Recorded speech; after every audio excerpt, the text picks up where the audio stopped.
ഏവർക്കും കേരള ക്ലിക്സിൻ്റെ ഏറ്റവും പുതിയ പോഡ്കാസ്റ്റിലേക്ക് സ്വാഗതം. നിങ്ങൾക്ക് എല്ലാവർക്കും അറിയാം, നമ്മളിതിന് മുമ്പേ പല പോഡ്കാസ്റ്റുകളും ചെയ്യാൻ ശ്രമിച്ചിട്ടുണ്ട് എന്ന് പറയുന്നതായിരിക്കും. അത് സത്യം. പക്ഷെ നമ്മൾ യൂട്യൂബിലല്ല അത് തുടങ്ങി കേട്ടോ. നമ്മൾ സ്പോട്ടിഫൈയിൽ ചെയ്ത് തുടങ്ങി. ഇപ്പോഴതിൽ കിടക്കുന്നത് നിങ്ങൾക്ക് നോക്കിയാൽ കിട്ടും. ദി നോൺ പ്ലസ് മല്ലു പറഞ്ഞിട്ട് നമ്മുടെ സുഹൃത്ത് ബന്ധങ്ങളിലൊക്കെ വെച്ച് തുടങ്ങി. പല ആൾക്കാരായിട്ട് സംസാരിച്ചു. അങ്ങനെ ചെയ്തൊരു പോഡ്കാസ്റ്റ് ആയിരുന്നു അത്. ഇപ്പോഴത് അവൈലബിൾ ആണ്. അപ്പോൾ ഇന്ന് നമ്മൾ 3 പേരും കൂടെ ഇവിടെ ഒത്തുകൂടിയപ്പം ചുമ്മാ എന്തെങ്കിലും ഒരു കണ്ടന്റ് വെച്ച് തുടങ്ങാമെന്ന് വിചാരിച്ചു. ഇപ്പോൾ പോഡ്കാസ്റ്റിൻ്റെ കാലം കൂടെയാണല്ലോ. അപ്പോൾ നിങ്ങൾക്ക് ഈ കണ്ട 2 മുഖങ്ങളും ചിലപ്പോൾ പരിചിതമായിരിക്കാം. എന്നെ സോഷ്യൽ മീഡിയയിൽ ഫോളോ ചെയ്യുന്ന ആൾക്കാരിലൂടെ ചിലപ്പോൾ പരിചിതമായിരിക്കാം, എനിക്കറിയൂല.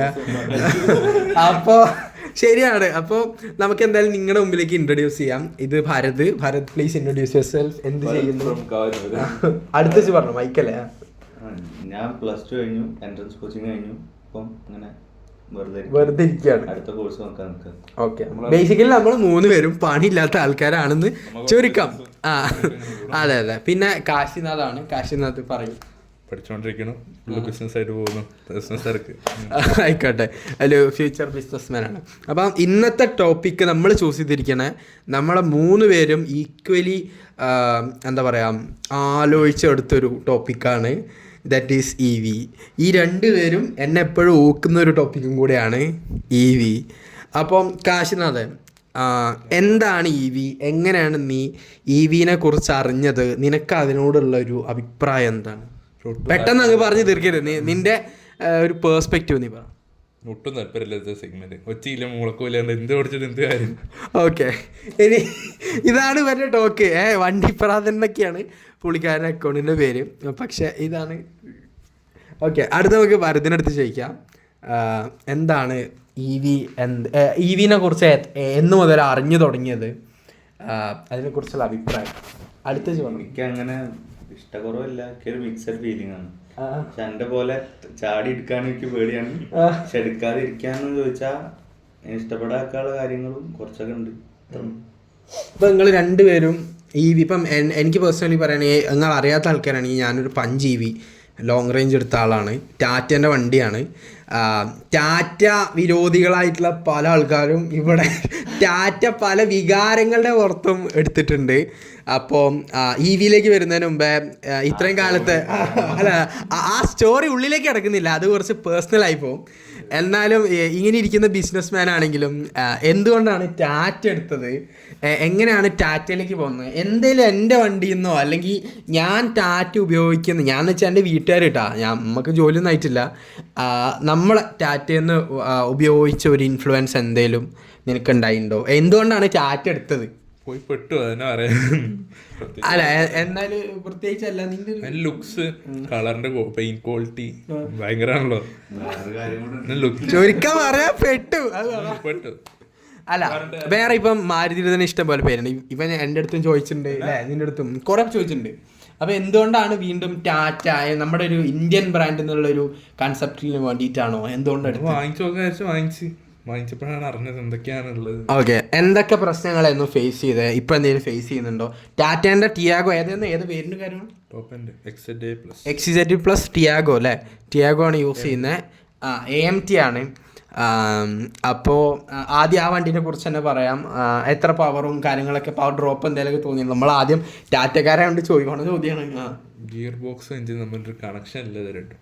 ഇപ്പോഴും ടാറ്റയ്ക്ക് പണ്ട് മുതലുള്ള പ്രശ്നമാണ്. പിന്നെ സർവീസ് കാര്യങ്ങൾ എങ്ങനെയുണ്ടായിരുന്നു? ഡെലിവറി, വണ്ടിയുടെ ഡെലിവറി ഒക്കെ ഭയങ്കര പോറാണ്. ലെക്സോൺ ടാറ്റ ഉണ്ടോ? നമ്മൾ മറീനയാണ് എടുത്തത്. നമുക്കങ്ങനെ പേഴ്സണലി ഡെലിവറിൻ്റെ സമയത്ത് പ്രശ്നങ്ങളായിട്ടൊന്നും ഉണ്ടായിരുന്നില്ല. നമുക്ക് പിന്നെ സർവീസ് റിലേറ്റഡ് മറീനയിലൊക്കെ പല പ്രശ്നങ്ങളും ടാറ്റ യൂസേഴ്സ് നിങ്ങൾ അറിയുന്നുണ്ടാവും. ചെറിയ പ്രശ്നങ്ങൾ ഉണ്ടാവലുണ്ട്. ലെക്സോണുമായിട്ട് എനിക്ക് ഇതുവരെ ഏറ്റവും വലിയ പ്രശ്നം ഉണ്ടായിട്ടില്ല. നിങ്ങൾക്ക് ഡെലിവറിൻ്റെ ടൈമിൽ ഇഷ്യൂസ് ഉണ്ടായിരുന്നു? ആൾക്കാരെ പറഞ്ഞ പറ്റിക്കുന്ന പരിപാടി ഇപ്പം.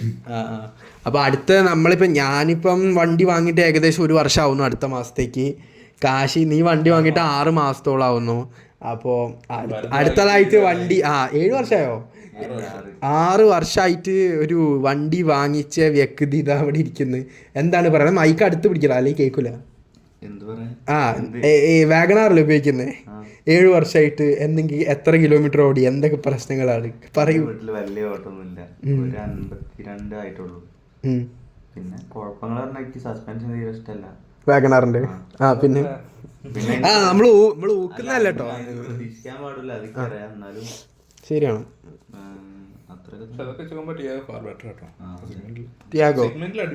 മാരുതി വെച്ച് നോക്കുമ്പം ടിയാഗോ ഒരാൾക്ക് സജസ്റ്റ് ചെയ്യാൻ പറഞ്ഞു കഴിഞ്ഞാൽ എന്ത് പറയും? വണ്ടി എടുക്കാൻ എന്തും വരാന്ന് പ്രതീക്ഷിച്ചെടുക്കാൻ പറ്റുന്നവൻ എടുക്കാം. ഉറപ്പാണോ? വണ്ടി ഒക്കെയാണ്, ക്വാളിറ്റി ഉണ്ട്, എല്ലാം ഒക്കെയാണ്. പക്ഷെ എന്താ പ്രശ്നം എന്ന് സോൾവ് ചെയ്യാനുള്ള ടീമില്ല. അവിടെ R&D ഒക്കെ ഭയങ്കര മോശമാണ്, കസ്റ്റമർ സർവീസ്. അതെനിക്ക് തോന്നിയിട്ടുണ്ട്. നമ്മളിപ്പം ഈ പേഴ്സണലി ഇങ്ങനെയല്ല, പല സ്ഥലത്ത് നമ്മളിപ്പോൾ 8 പോകുമ്പോഴൊക്കെ ടാറ്റയെന്ന് വിളിച്ചിട്ടുണ്ടെങ്കിൽ റെസ്പോൺസ് ഉണ്ടാവും, ഇല്ലയെന്നല്ല. പക്ഷേ അവിടെ പ്രശ്നം അത് സോൾവ് ചെയ്യാനുള്ള മെത്തഡോളജി അവർ ഉപയോഗിക്കുന്നത് ഭയങ്കര മോശമായിട്ട് തോന്നിയിട്ടുണ്ട്. ടൊയോട്ടയുടെ വണ്ടിയുണ്ട്, ഹോണ്ടയുടെ വണ്ടിയുണ്ട്, മാരുതിയുടെ 2 വണ്ടി യൂസ് ചെയ്തിട്ടുണ്ട്, ബ്രസ് യൂസ് ചെയ്യുന്നുണ്ട്, ഡീസൽ 1.5 ലക്ഷം ഓടിയുണ്ട്. ഇതുവരെയായിട്ട് ഒരു കുഴപ്പം പറയാനില്ല ഇതുവരെയായിട്ടും. അതാണ് മാരുതിന്റെ ക്വാളിറ്റി. ടാറ്റ ഇപ്പോൾ വണ്ടി എടുത്തതിന് ശേഷം എന്തെങ്കിലും പ്രശ്നമുണ്ടോ? സർവീസ് എത്ര പോരാ, എടുക്കുമ്പോൾ തന്നെ വലിയ സാറ്റിസ്ഫൈഡ് അല്ല. വണ്ടി ക്വാളിറ്റി ഉണ്ട്, എല്ലാം ഓക്കെയാണ്. പക്ഷെ ടാറ്റയുടെ സൈഡ് സർവീസ് എത്ര പോരാ. പോലെ നമുക്ക് വില കൊണ്ട് ടാറ്റ എടുപ്പിച്ചാലാ എന്താണ് ടാറ്റ? അല്ല, നമ്മളെ വണ്ടി ഇപ്പം നീ ഓടിച്ചു ഇവനെ ഓടിച്ചു. നമുക്ക് ബാക്ക് ടു EV വരാം. EV ഫസ്റ്റ് ആദ്യമായിട്ട് ഓടിക്കുന്ന വണ്ടി അതാണ്, നമ്മളെ വണ്ടിയാണ്, പഞ്ചാണ്. കാശിയോ? അതെ. അപ്പോൾ നമ്മൾ ടെസ്റ്റ് ഡ്രൈവ് എന്ന് പറഞ്ഞാൽ അങ്ങനെ പോയിട്ടില്ല. നമ്മൾ ടെസ്റ്റ് ഡ്രൈവ് പലയിടത്തും നോക്കി വണ്ടി ഇല്ലാന്നൊക്കെ പറഞ്ഞ് അന്ന് പ്രശ്നമായിരുന്നു ടാറ്റ തന്നെ. അതൊക്കെ മാറ്റി വെക്കാം. ആദ്യമായിട്ട് EV ഓടിച്ചപ്പോൾ എന്തായിരുന്നു എക്സ്പീരിയൻസ്? നമ്മുടെ ഓഡിയൻസിന് വേണ്ടി ഷെയർ ചെയ്യും. അടുത്ത ചോദിച്ച മൈക്ക്. ഞാൻ വിചാരിച്ച പോലെ അല്ലായിരുന്നു, പക്ഷെ എനിക്ക് ഞാൻ ഫ്രണ്ടിലിരുന്ന് ഓടിച്ചതിന് ശേഷം എനിക്ക് ഭയങ്കര ഇഷ്ടമായിരുന്നു. ഫ്യൂച്ചർ EV ബയർ ആവാനാണ് ചാൻസ്. തീർച്ചയായിട്ടും നമ്മളെ മാരുതിന്റെ ഗെയ്വിറ്റാർ ഇറങ്ങുന്നുണ്ട്, വളരെ നല്ല ഡിസൈനാണ്. ഒരു വണ്ടി ഇപ്പൊ കുറച്ചൊരു കാലത്തിനുള്ളിൽ എടുക്കണമെന്നുണ്ട്, പക്ഷെ അത് EV ആവാൻ ചാൻസ് ഇല്ല. കുറച്ചുകൂടി കഴിഞ്ഞിട്ട് ചിലപ്പോൾ EVയിലേക്ക് ഒന്നുകൂടി ഇറങ്ങി ഒന്ന് പോപ്പുലർ ആയതിനു ശേഷം നല്ല രീതിയിൽ ഇതായി തുടങ്ങിയാൽ ഞാൻ ചിലപ്പോൾ എടുക്കാൻ ചാൻസ് ഉണ്ട്. പെട്രോൾ യൂസ് ചെയ്യുന്ന EV വലിയ ബെറ്റർ ആയി തോന്നും. പക്ഷെ ഡീസൽ യൂസ് ചെയ്ത EV കുറച്ച് എത്ര ഡീസൽ വണ്ടിന്റെ അല്ല, അത് ശരിയാ. ഞാൻ സൗണ്ടിന്റെ കാര്യത്തിന്റെ ഒന്നും പരിപാടി പറയുന്നില്ല. പക്ഷെ ഞാൻ നിങ്ങള് റിലയബിലിറ്റി എന്ന് പറയുമ്പോൾ ഒരു കാര്യം പറയട്ടെ. നിന്റെ ഇപ്പോൾ വണ്ടിയുടെ ഡീസൽ വണ്ടിയാണ്, 1 ലക്ഷം കിലോമീറ്റർ ഓടുന്നു. അതിന് എന്തൊക്കെ പറഞ്ഞാലും ഒരു 80,000, 1 ലക്ഷം കിലോമീറ്റർ അടുത്താവുമ്പോൾ അതിന് എന്തൊക്കെയാണ് മാറ്റം വരുന്നത്? മറ്റേ നമ്മുടെ ചെയിന്, ഏത് ചെയിന്?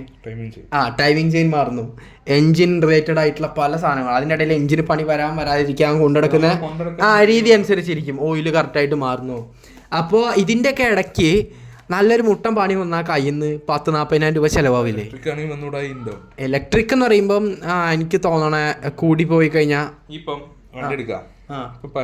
അല്ല, കൂടി പോയാൽ ബാറ്ററി പാക്ക് മാറും. ബാറ്ററി പാക്ക് അത് എടുക്ക് 13 ലക്ഷം 10 ലക്ഷം വണ്ടി 15 ലക്ഷം കൊടുത്ത് എടുക്കുന്നത്. അപ്പൊ തന്നെ ചെലവ് കൂടിയോ? ചെലവ് കൂടി. പക്ഷെ അതൊരു ഇനീഷ്യൽ ഇൻവെസ്റ്റ്മെന്റ് ആയിട്ട് കണ്ടുകൂടെ? അത് നിനക്ക് കാണണമെങ്കിൽ കാണാം, എനിക്ക് പക്ഷെ അത് തോന്നിയിട്ടില്ല. ഇല്ല. അപ്പൊ ഏതെങ്കിലും കാലത്ത് EV എടുക്കാൻ ഇപ്പം ഭരത് പറഞ്ഞ എന്തായാലും എടുക്കുന്നു. ഇപ്പൊ ഈ പൈസ 5 ലക്ഷം 10 വർഷമോ? അത് കുറച്ച് കൂടുതലല്ലേ? അല്ല, ശരിയാണ്. നമ്മളിപ്പം EV വാങ്ങിയെന്ന് പറഞ്ഞാൽ ഈ എടുത്ത പോലെ പെട്ടെന്ന് ചാടിയെടുക്കാൻ പേടിയുണ്ട്. അല്ല, ഇനീഷ്യലി പറയുമ്പോ ശരിയാണ്, കാശ് നമ്മുടെ സ്വന്തം കാശാണ് പോണത്. അതിന്റെ ഒരു വന്നിട്ടുണ്ടായിരുന്നു ഈ പഞ്ചിന്റെ കാര്യത്തില്, പക്ഷെ ഞാൻ അപ്പൊ തന്നെ വേണ്ടാന്ന് പറഞ്ഞു. അല്ല, ഓടിച്ചിട്ട് എങ്ങനെ റിഫൈൻമെന്റ്, പവർ, ഈ മെയിൻ 2 പറയാനുള്ളത്. എനിക്ക് പക്ഷെ സ്പേസ് കുറച്ച് വേണം, അത് തീരെ ഇല്ല. അത് ശരിയാട്ടോ. പഞ്ച് ഇപ്പൊ നമ്മളിപ്പോ ഇഗ്നിസ് എന്ന് വരുമ്പോ തന്നെ പ്രാക്ടിക്കാലിറ്റി ഭയങ്കര ഇതാണ്. സ്റ്റെബിലിറ്റി പിന്നെ നമുക്ക് പറയാം നെഗ്ലിജിബിൾ, കാരണം 4 സസ്പെൻഷനും നല്ല സോഫ്റ്റ് ഒരു മിഡ് ട്യൂൺഡാണ്. എനിക്ക് തോന്നുന്നു ടാറ്റന്റെ എല്ലാ വണ്ടി അതെ ഞാൻ ഓടിച്ചിട്ടുള്ള പേഴ്സണൽ എല്ലാ വണ്ടിക്കും ഒരു 100 കിലോമീറ്ററിന്റെ ഒരു കിടില സ്റ്റെബിലിറ്റി തന്നെ. പക്ഷെ 100 കിലോമീറ്ററിന് മുകളിൽ പോയി കഴിഞ്ഞാൽ നമുക്കൊരു കോൺഫിഡൻസ് തോന്നുന്നില്ല. അതിന് സസ്പെൻഷൻ കൊണ്ടാണോ എന്താന്ന് എനിക്ക് അറിയത്തില്ല. ബോഡി റോൾ ആയിരിക്കാം, എനിക്ക് പേഴ്സണലി തോന്നിയിട്ടില്ല. ഇഗ്നിസ് കുറച്ചുകൂടെ ഹാർഡ് സസ്പെൻഷൻ ആണ്. പിന്നെ ഇപ്പം സേഫ്റ്റി എന്നൊക്കെ പറഞ്ഞ് ടാറ്റ എത്ര വന്നിട്ടും കാര്യമുണ്ടെന്ന് തോന്നുന്നില്ല. കാരണം എല്ലാ ബ്രാൻഡ്സും സേഫ്റ്റീൻ്റെ മുമ്പിലേക്ക് തന്നെ മാറിക്കൊണ്ടിരിക്കുകയാണ്. മാരുതിയിൽ വരെയെന്ന് പറയാൻ കാരണം ഇത്രയും കാലം ഒരു കാലം വരെ നല്ല വണ്ടികൾ ഇറക്കിയിരുന്ന വണ്ടി പിന്നെ ടാറ്റേനെ പിടിച്ചു നിൽക്കണം എന്നുണ്ടെങ്കിൽ അവരുടെ R&D സൂപ്പർ ആക്കണം, നല്ല വണ്ടികൾ ഇറക്കണം അല്ലേ. എനിക്കും അത് തന്നെ തോന്നിയിട്ടുള്ളത്. ഇപ്പം ഞാനിപ്പോൾ 5 ഇലക്ട്രിക് എടുത്തിട്ട് ഞാൻ 100% ഒരു സാറ്റിസ്ഫൈഡ് കസ്റ്റമറാണെന്ന് ഞാൻ പറയണില്ല. കാരണം കുറേ പ്രശ്നങ്ങൾ ഉണ്ടായിട്ടുണ്ട്. നമ്മൾ ഡേ ടു ഡേ ഇഷ്ടം പോലെ പ്രശ്നം. ഒരു ടാറ്റ കാർ എടുത്തിട്ട് ഒരു പ്രശ്നം പോലും ഇല്ലാത്ത ഒരാളുണ്ടാവില്ല. ഇതിപ്പോൾ കാണുന്ന നിങ്ങൾ ചിലപ്പോൾ ഒരു ടാറ്റേൻ്റെ സെയിൽസ്മാൻ ആയിരിക്കാം, അല്ലെങ്കിൽ ഇരിക്കുന്ന വണ്ടി എന്നാൽ ചേട്ടനായിരിക്കാം. പക്ഷേ സത്യമാണ്, നമ്മൾ എത്രയ്ക്ക് ഈ വെള്ളം പൂശിയാലും കമ്പനി ഭയങ്കരമായിട്ട് ഇമ്പ്രൂവ് ചെയ്യേണ്ടിയിരിക്കുന്നു. ടാറ്റ ഇമ്പ്രൂവ് ചെയ്യുമായിരിക്കും. മഹീന്ദ്ര എനിക്ക് തോന്നണം, എനിക്ക് അറിയത്തില്ല. പക്ഷെ എനിക്ക് അറിയുന്ന 2-3 പേര് പറഞ്ഞതും നേരെ തിരിച്ചാ. മഹീന്ദ്ര വണ്ടി എടുത്ത് കുടുങ്ങിയ 2-3 പേരും. ഏത് ഫിറ്റ് ആൻഡ് ഫിനിഷ് ആണോ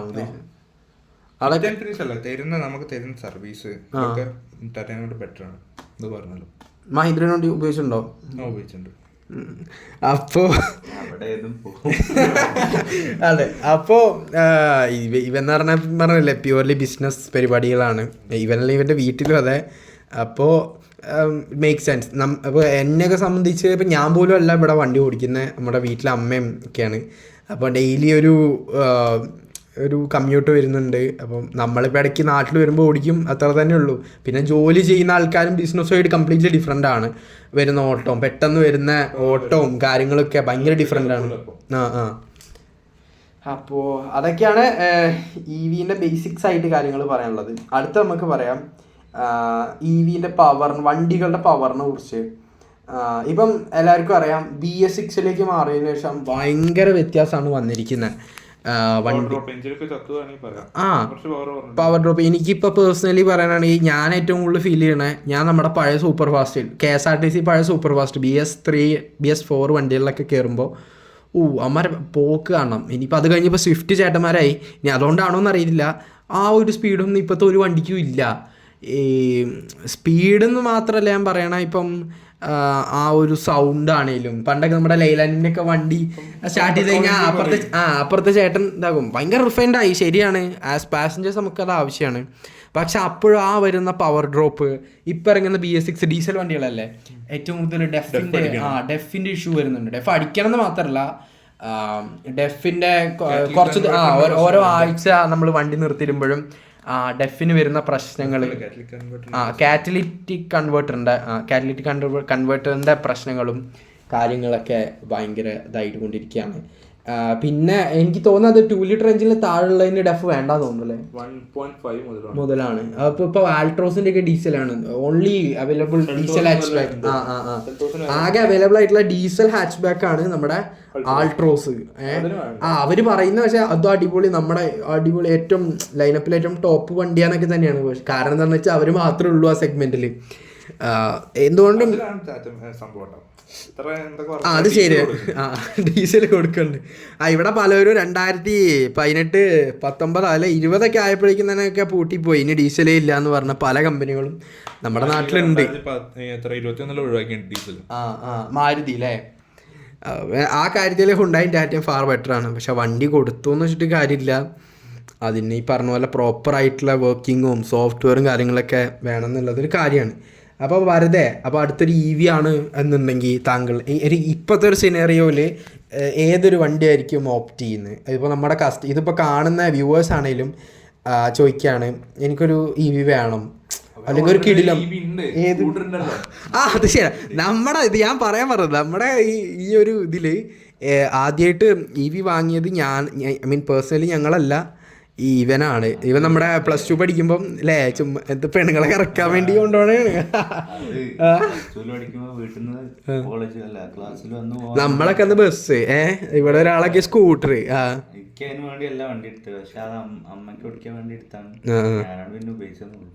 അത് രജിസ്ട്രേഷൻ ഒന്നും ഇല്ല ഇപ്പോഴും. അങ്ങനെ അതെങ്ങനെ സ്വാപ്പിംഗ് ആയിരുന്നു ടെക്നോളജി? ബാറ്ററി എടുത്ത് ചാർജ് ചെയ്യുന്നതായിരുന്നു, just plug in and charge.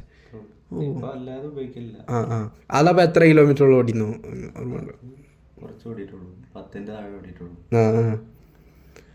അങ്ങനെ നമ്മുടെ ആദ്യത്തെ EV ബയ്യറാണ് നമ്മുടെ ഭരത്. അത് കഴിഞ്ഞിട്ടാണ് ഞാൻ EV എടുത്തതിനോട് അറിയിക്കുന്നു. എന്നിട്ടാണ് ഇവന്മാർ എന്നെ ഇരുത്തി കുറ്റം ചെയ്യുന്നത്. പിന്നെ ഈ കാര്യം എന്താണെന്ന് വെച്ചിട്ടുണ്ടെങ്കിൽ EV എടുക്കുന്നതിന് ഇപ്പം നമ്മളാരും കുറ്റമൊന്നും പറയില്ലല്ലോ. കുറ്റായിട്ട് പറഞ്ഞതല്ല, പക്ഷേ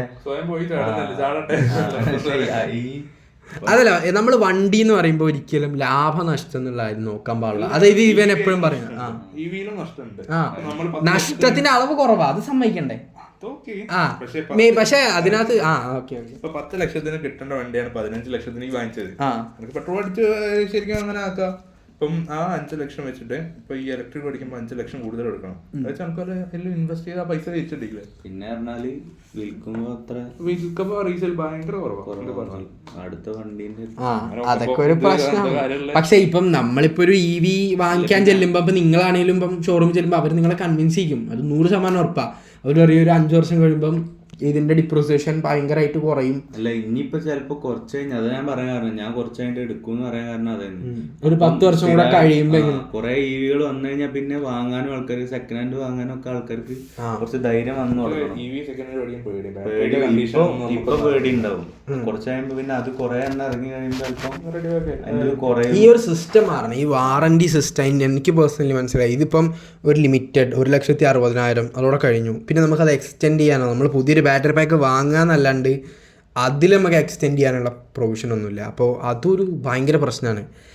അതായത് ഇപ്പം എൻ്റെ വണ്ടി ഇപ്പോൾ ഏകദേശം 1 വർഷം ആവണം, 40,000 കിലോമീറ്ററിനടുത്ത് ഓടി.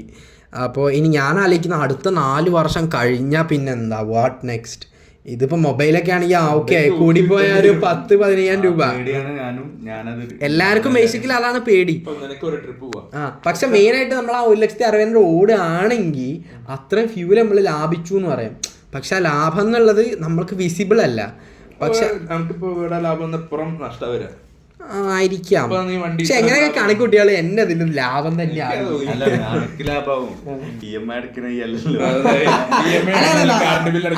നമ്മളെ സംബന്ധിച്ച് ഇതൊക്കെ ലാഭം. കാരണം നമ്മുടെ വീട്ടുകാരാണ് കറണ്ട് ബില്ല് അടിക്കുന്നത്. ഇപ്പൊ ഞങ്ങൾക്കൊരു ചായ അടിക്കാൻ പോണം, വണ്ടി എടുത്ത് പോയാൽ എന്താ ചെലവ്? പോവാ വരിക, കുത്തിടുക, വീട്ടുകാരുണ്ടെങ്കിൽ ഒന്നും അറിയണ്ട. അതെ, പിന്നെ സോളാർ ഉണ്ടെങ്കിൽ പറയാൻ വേണ്ട. പക്ഷെ ഇതൊക്കെ നിങ്ങളൊരു ഇൻവെസ്റ്റ്മെന്റ് ആയിട്ട് കാണും. അതായത് ആദ്യം തന്നെ 2 ലക്ഷം രൂപേന്റെ സോളാർ കിട്ടി, അപ്പൊ തന്നെ ലാഭമല്ല. എപ്പോഴാണോ ആ 2 ലക്ഷം, ഇപ്പം 2 ലക്ഷം രൂപ സോളാറിന് വരുന്നതെന്ന് വെച്ചാൽ നമ്മൾ അതിൽ നിന്ന് ഒരു 3-4-5 ലക്ഷം രൂപ അതിൽ നിന്ന് നമുക്ക് റിട്ടേൺ ഓഫ് ഇൻവെസ്റ്റ്മെന്റ് ആയിട്ട് കിട്ടുകയാണെങ്കിൽ മാത്രമേ അതിനെ അത്രയും യൂണിറ്റ് കൺസ്യൂം ചെയ്യുമ്പോൾ മാത്രമേ അതിന് വയബിൾ ആവുന്നുള്ളൂ. അപ്പോൾ അതൊരിതാണ്. അതന്നെ കണ്ടീഷൻസ് അപ്ലൈ ആണ്, പല കണ്ടീഷൻസും ഉണ്ട്. നിങ്ങളിപ്പം സോളാർ പാനലൊക്കെ കഴുകുന്നതും അതൊക്കെ ഭയങ്കര വേറെ മേഖല, നമ്മൾ അങ്ങോട്ട് കിടക്കുന്നില്ല. ഒന്നും വേണ്ട, ഈ ഒരു ട്രിപ്പ് പോവാ, എന്തൊക്കെ അരക്കണം, ഇവിടെ നിന്ന് കൊത്തിയിടണം, ഇത്ര നേരം നിൽക്കണം, ഇതൊന്നും വേണ്ട. പക്ഷെ ഞാൻ പറയട്ടെ, അതൊരു കമ്മ്യൂണിറ്റിന്റെ ഭാഗമായി. ഇപ്പം നമ്മളിപ്പോ ഒരു ട്രിപ്പ് പോകുന്നു, ഒരു EV സ്റ്റേഷനിൽ ചെല്ലുന്നു, അവന് കുത്തിരാൻ പറ്റുള്ള നമ്മൾ ആൾക്കാരെ പരിചയപ്പെടുന്നു, മനസ്സിലായി? അപ്പൊ അങ്ങനെ ഒരു കമ്മ്യൂണിറ്റി ബിൽഡ് ചെയ്യുന്നു. അപ്പോൾ പിന്നെ ഇതിനകത്ത് എനിക്ക് മെയിനായിട്ട് അടിപൊളിയായിട്ട് തോന്നിയത്, ഇപ്പൊ എൻ്റെ വണ്ടി എങ്ങനെയൊക്കെ പോയാലും ഒരു 200 കിലോമീറ്റർ കൂടുമ്പോൾ ഒരു ഫാസ്റ്റ് ചാർജ് ചെയ്യണം, കേരളത്തിൻ്റെ എങ്ങോട്ട് പോകണമെങ്കിലും. അപ്പോൾ അതിനുള്ള ഒരു ഗുണം എന്താണെന്ന് വെച്ചാൽ രാത്രിയൊക്കെ ഞാൻ കൂടുതൽ ട്രിപ്പ് പോവുക. പക്ഷെ രാത്രിയുള്ള പ്രശ്നം എന്താണെന്ന് വെച്ചിട്ടുണ്ടെങ്കിൽ ചാർജിങ് റേറ്റ് ഭയങ്കര അടുത്തൊരു പ്രശ്നം. അത് യൂണിറ്റിന് ഇപ്പോൾ 26 രൂപയും പ്ലസ് ഒക്കെ ആയി. ഏത് നമ്മുടെ ചാർജ് മോഡിൻ്റെ ഏറ്റവും ബേസിക് കേരള ഗവൺമെൻറ് കൊടുക്കുന്ന ഇലക്ട്രിക് ചാർജിങ് സ്റ്റേഷനിൽ തന്നെ ഇത്രയും പൈസയായി. അപ്പം നമുക്ക് ഒരിക്കലും ഇപ്പൊ കഴിഞ്ഞ ആഴ്ച കൂട്ടി വീണ്ടും 26. ചുരുക്കം പറഞ്ഞാൽ ഇപ്പൊ നമ്മളിപ്പോ ഇവിടുന്ന് ബാംഗ്ലൂര് പോയി വരാൻ ഇപ്പൊ ഒരു 400 കിലോമീറ്റർ ഉണ്ട്. ഡീസലിന് ഇപ്പൊ എത്ര ഒരു 4,000 രൂപയായി. 4,000-4,500 കൂട്ടാ. നമുക്ക് EV-ലാകുമ്പോൾ ഏകദേശം 2,500 to 3,000 രൂപ വരെ ആവാം. നമ്മൾ എവിടെ ചാർജ് ചെയ്യുന്നു അനുസരിച്ചിരിക്കും. ഞാനൊക്കെ അതെ. പിന്നെ അല്ല, നമുക്കിപ്പോ ഈ 1,000-1,500 രൂപ ലാഭം ഉണ്ട്, ഓക്കെ ഫൈൻ, പുറത്തുനിന്ന് ചാർജ് ചെയ്യുമ്പോഴേ ഉള്ളൂ. എന്നാലും പ്രശ്നം വരും, നമ്മൾ ഇത്ര സമയം പോകുന്ന, നമ്മൾ എന്തൊക്കെ പറഞ്ഞാലും സമയം ഭയങ്കര വാല്യുബിൾ ആയിട്ടുള്ള സംഭവമാണ്. നമുക്ക് ആദ്യം ഒരു രസത്തിനൊക്കെ ഒരു റോഡ് ട്രിപ്പ് പോകുമ്പോൾ ഓക്കെ, ഈ 1.25 മണിക്കൂർ, 1.25 എന്ന് വെച്ചാൽ ഞാൻ പറയണത് ഒരു 20% ചാർജ് ടു ഒരു 98%. കാരണം ബാക്കി 2% ഭയങ്കര സ്ലോ ആയിട്ട് കയറത്തുള്ളൂ. അണ്ടർ 3 കിലോവാട്ട്സ് മാത്രമാണ് ചാർജ് കയറുന്നത്. അതിപ്പോ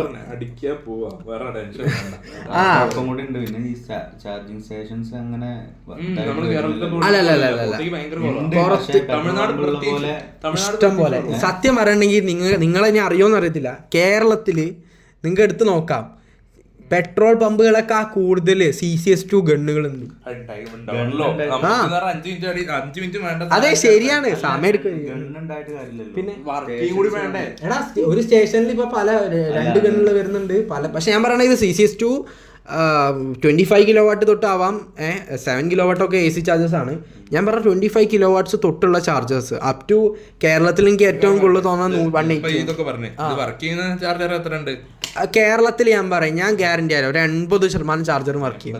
ഞാൻ ചെന്നിട്ടുള്ള 80% ഓഫ് ചാർജേഴ്സ് കേരളത്തിൽ വർക്ക് ചെയ്യുന്നത് നമ്മുടെ എക്സ്പീരിയൻസ് നിന്ന്, നമ്മുടെ എന്ന് വെച്ചാൽ നമ്മുടെ EV ഗ്രൂപ്പിന്റെ എക്സ്പീരിയൻസ് നിന്ന്. അപ്പൊ അതൊരു വേറെ സംഭവമാണ്. കാരണം ഫുൾ ചാർജ് ചെയ്ത് പോകുമ്പോഴത്തെ 200 നമുക്കൊരു ഫുൾ ടാങ്ക് അടിച്ച 800-850 കിലോമീറ്റർ ഓടാം. ആയിക്കോട്ടെ, അല്ല അത് ശരിയാണ്. പ്രശ്നം എനിക്ക് കേരളത്തിൽ ഇൻഫ്രാസ്ട്രക്ചർ കിടിലായിട്ട് തോന്നിയിട്ടുണ്ട്. എസ്പെഷ്യലി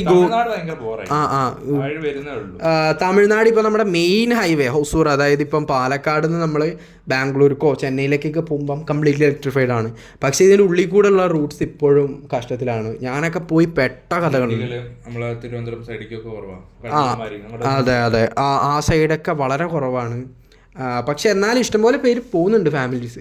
അപ്പോൾ ഇപ്പോഴത്തെ സെനേറിയോയിൽ ഈ ചാർജേഴ്സ് ഇഷ്ടം പോലെ ഉണ്ട്. അതുകൊണ്ട് കേരളത്തിൽ എനിക്ക് തോന്നുന്നത് നിങ്ങളിപ്പോൾ ഒരു EV കൺസിഡർ ചെയ്യുകയാണെങ്കിൽ ആർക്ക് വേണമെങ്കിലും ഏറ്റവും ചെറിയ വിലക്കുള്ള EV, ചെറിയ റേഞ്ചുള്ള EV, ഇപ്പോൾ ടിയാഗോൻ്റെ തന്നെ ഏറ്റവും കുറവതല്ലേ, മിഡ് റേഞ്ച് 13-12 ലക്ഷം വരുന്നുണ്ട്. ഞാൻ പറഞ്ഞ വിലയല്ല, നിങ്ങൾക്ക് ഏറ്റവും മിഡ് റേഞ്ച്, ഏറ്റവും റേഞ്ച് കുറഞ്ഞതും കാരണം ചെയ്യാം. അതായത് ഇപ്പം നിങ്ങളുടെ വണ്ടി 100 കിലോമീറ്റർ ഓടുന്നതെന്ന് വെച്ചാൽ 3 ചാർജിങ് സ്റ്റേഷനിൽ കയറണം എന്ന് വിചാരിക്കും ഒരു ട്രിപ്പിന്. നമ്മളിപ്പോൾ ഒരു കർവ് ടാറ്റേൻ്റെ ഒരു 300 കിലോമീറ്റർ കിട്ടണ വണ്ടിയാണെങ്കിൽ നമ്മൾ 3 സ്ഥലത്ത് കയറിയാൽ മതി. അതാണ് അവിടെ ഉള്ളൊരു ഗുണം വരുന്നത്. പക്ഷെ അപ്പോൾ ആ 300 കിലോമീറ്റർ ഓടുന്നു പറഞ്ഞാലും നമ്മുടെ നാട്ടിൽ ചാർജിങ് സ്റ്റേഷൻ വന്നു എന്ന് പറഞ്ഞാലും ഇവിടെ ഫേസ് ചെയ്യുന്ന ഏറ്റവും വലിയ പ്രശ്നമാണ് ചാർജിങ് ഏതാണോ ചാർജിങ് സ്റ്റേഷൻ അതിൻ്റെ സ്പീഡ് ഭയങ്കര മോശമാണ്. ഇപ്പോൾ നമ്മൾ പലയിടത്തും കണ്ടിട്ടുള്ള 60 KW 2 ഗൺ ശരിയാണ്. ആദ്യത്തെ കാലത്ത് എല്ലായിടത്തും 30 KW ആയിരുന്നു, അത് 60 അപ്പോൾ ഈ 60 മെഷീന് 2 എണ്ണം ആകുമ്പോൾ എന്താണ് 30-30 ഡിവൈഡ് ആവും. നമ്മളെ സംബന്ധിച്ച് ഓക്കെ, നമ്മുടെ വണ്ടിക്ക് റിസീവിങ് കപ്പാസിറ്റി ഇത്രയേ ഉള്ളൂ. പക്ഷേ ഇതിലും കൂടുതൽ വില കൊടുത്ത് ഇപ്പം ഞാനിപ്പം ഏതാണ്ട് 15 ലക്ഷം രൂപ കൊടുത്ത് അതെ പറയാം. അപ്പം ഞാൻ 5 ലക്ഷം രൂപ കൊടുത്തിട്ടൊരു പഞ്ചെടുത്ത്. ഓക്കെ, ഇവനിപ്പോൾ എടുത്തത് ഏതാണ് മറ്റേ മഹീന്ദ്രൻ്റെ XCV90. അത് കിട്ടില്ല, അത് എത്ര 180 KW എത്രയോ കപ്പാസിറ്റി ഉണ്ട്. നമ്മൾ രണ്ടുപേരും ചെന്ന് കുത്തണം 60 KW. അപ്പോൾ എന്തായി, അവനും 30 കിട്ടണുള്ളൂ, എനിക്കും 30 കിട്ടണുള്ളൂ. എനിക്ക് കുഴപ്പമില്ല, 1.5 മണിക്കൂറിൽ ചാർജ് ചെയ്ത് ഞാൻ പോയി. പക്ഷേ ഇവൻ്റെ അവസ്ഥ അതല്ല. അപ്പോൾ ഇവൻ്റെ ബാറ്ററി പാക്ക് എന്നൊക്കെ പോലെ 65-70 KW ഉണ്ടാവുമല്ലോ. അപ്പോൾ എന്തായാലും 2-2.5 മണിക്കൂർ ഈ DC ചാർജിങ് സ്റ്റേഷനിൽ കളയേണ്ടി വരും. അപ്പോൾ ചാർജിങ് സ്റ്റേഷൻ്റെ ഇൻഫ്രാസ്ട്രക്ചർ ഇങ്ങനെ മാത്രം വർദ്ധിച്ചാൽ പോരാ, അതിൻ്റെ പവറും കൂടെ കൂടണം എന്നുള്ളതാണ് അതിലെ. മാറുമായിരിക്കും തീർച്ചയായിട്ടും. വലിയ വലിയ കമ്പനീസ് വരണം. എന്തുകൊണ്ടാണ്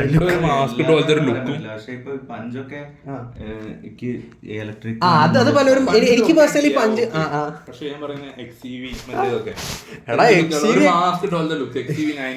ദൈവമേ മഹീന്ദ്ര ഫാൻസ് ഒന്നും ഈ വീഡിയോ കാണാതിരിക്കട്ടെ.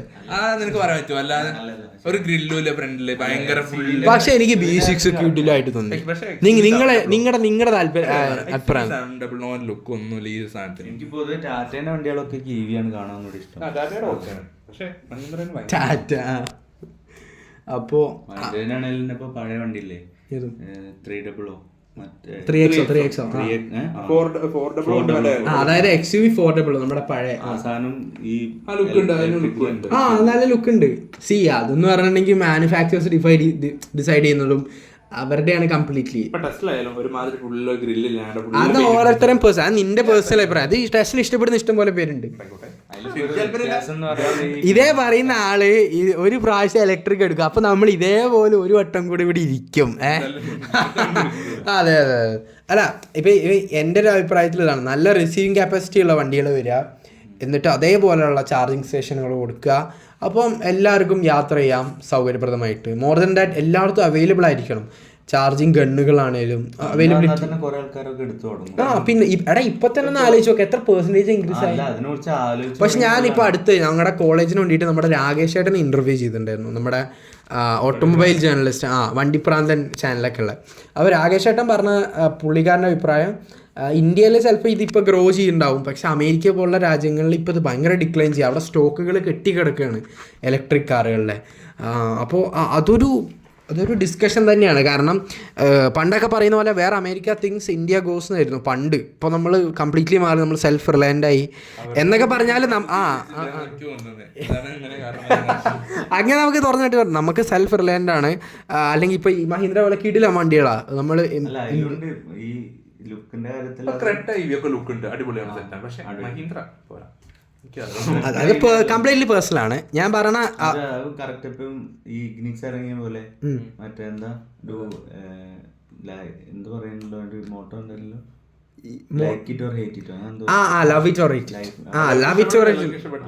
അത് ബേസിക്കലി എല്ലാ ഡിസൈനും അങ്ങനെ തന്നെ. അത് ചുമ്മാ പറഞ്ഞുണ്ടാക്കണം. എല്ലാ ഡിസൈനിലും B6 കാര്യമൊക്കെ അങ്ങനെയാണ്. B6 കുറച്ചും കൂടെ എന്തോ ഒരു ഹൈപ്പോത്തറ്റിക്കൽ ആയിട്ടുള്ള ഡിസൈനാണ്. ദൈവമേ, ഇവരെല്ലാരും കൂടെ നമ്മുടെ പോഡ്കാസ്റ്റ് എടുത്ത് മൂടി വെക്കല്ലോ. ഞാനില്ല പേരും അഡ്രസ് കിട്ടുതരും. കംപ്ലീറ്റ്ലി പേഴ്സണൽ ആണ്. നമുക്ക് കംപ്ലീറ്റ്ലി പേഴ്സണൽ. അപ്പോൾ ഇലക്ട്രിക് കാഴ്ചയെ കുറിച്ച് വീണ്ടും തിരിച്ചു വരുമ്പം ഞാൻ പറഞ്ഞു നിർത്തിയാണ്, നമ്മൾ കംപ്ലീറ്റ്ലി റിലയൻ്റ് ആണ്. അപ്പം പണ്ട് മുതലേ അമേരിക്കൻ സ്റ്റാൻഡേർഡ്സ് മാത്രം മീറ്റ് ചെയ്യാൻ വേണ്ടിയിട്ടായിരുന്നു നമ്മുടെ രാജ്യം നടന്നുകൊണ്ടിരുന്നത്. ഇപ്പോൾ തന്നെ നമ്മുടെ മഹീന്ദ്രൻ്റെ വണ്ടികൾ വന്നപ്പോഴെന്താ പറഞ്ഞത്, ടെസ്ല, മറ്റേ നമ്മുടെ വലിയ ടെസ്ലയില്ലേ, സൈബർ ട്രക്കിന്റെ മിനി സൈബർ ട്രക്ക് എന്നൊക്കെ പലരും വിശേഷിപ്പിച്ചു. അതുപോലെ ലാംബോർഗിനി യൂറൂസ് സൈബർ ട്രക്ക് എടുക്കാം. നമ്മൾ മറ്റേ തമിഴ്നാട്ടിലൊക്കെ മറ്റേ വേസ്റ്റ് ഇടാൻ കൊട്ടുണ്ടാവല്ലോ, അതൊക്കെ ഓർമ്മ ഡിസൈൻ. ശരിയാണ്, അതിന്റെ ഡിസൈൻ വൈസ് ചെറിയ കുട്ടികൾക്ക് പറയാൻ പറ്റുന്ന ഡിസൈനാണ്. വണ്ടീന്റെ പണ്ടൊരു ക്യാരക്ടർ ഉണ്ടായിരുന്നു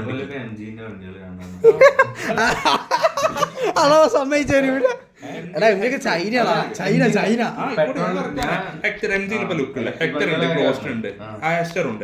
പിന്നെ മറ്റേ ഹെക്ടറിന് ഏറ്റവും ഊള ലുക്കാടാ ബാക്കിൽ. ഹെക്ടർ ഉപയോഗിക്കുന്നവർക്ക് അറിയാം അത് എന്ത് മൈലേജ് കിട്ടുന്നുണ്ടാവേ. എല്ലാരും വണ്ടി ടാറ്റ കൊടുക്കുന്ന 12 കിലോമീറ്റർ മൈലേജ്. അതൊന്നല്ല, അതൊക്കെ ചുമ്മാ വേറെ മിത്താണ്. ടാറ്റ എപ്പോഴും സർവീസ് സെന്ററില, അത് ചുമ്മാ.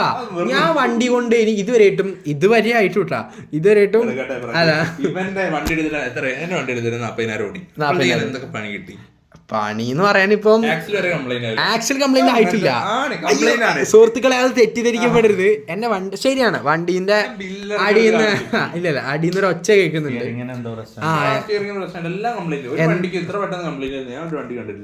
അറിയില്ല, അത് നമ്മൾ ഉപയോഗിക്കുന്ന രീതിയൊക്കെ ഉണ്ട്, അതൊക്കെ വേറെ പോട്ടെ. ശരിയാണ്, ടാറ്റയ്ക്ക് പണി കിട്ടാറുണ്ട്. അവിടുത്തെ സെയിൽസ് എക്സിക്യൂട്ടീവിന്റെ ഇതെങ്ങനെയുണ്ട്, നമ്മളോടുള്ള പെരുമാറ്റം എങ്ങനെയുണ്ട്, വണ്ടി തരുന്ന ഇതൊക്കെ എങ്ങനെയുണ്ട്? മോശമൊന്നുമില്ല. ടാറ്റയിൽ എനിക്ക് മോശം തോന്നിയിട്ടില്ല. വണ്ടി എടുക്കുന്നതിന് മുമ്പത്തെത്തിയാ എനിക്ക് അറിയാം ടാറ്റയും MG-യും ഉള്ള വ്യത്യാസം, ആ ക്വാളിറ്റി അവര് തരുന്നില്ല. MG ചിലപ്പോ ആ സെഗ്മെന്റിൽ കൊടുത്തത് നീ എടുക്കുന്നില്ലേ? ഞാൻ പറഞ്ഞ മറ്റേ 2 വണ്ടികളാണ്. പക്ഷെ അതിൽ എടുക്കുകയാണെങ്കിൽ എനിക്ക് ആഗ്രഹമുള്ള ഒരു വണ്ടി എന്ന് പറഞ്ഞാൽ വിൻസർ ആയിരുന്നു.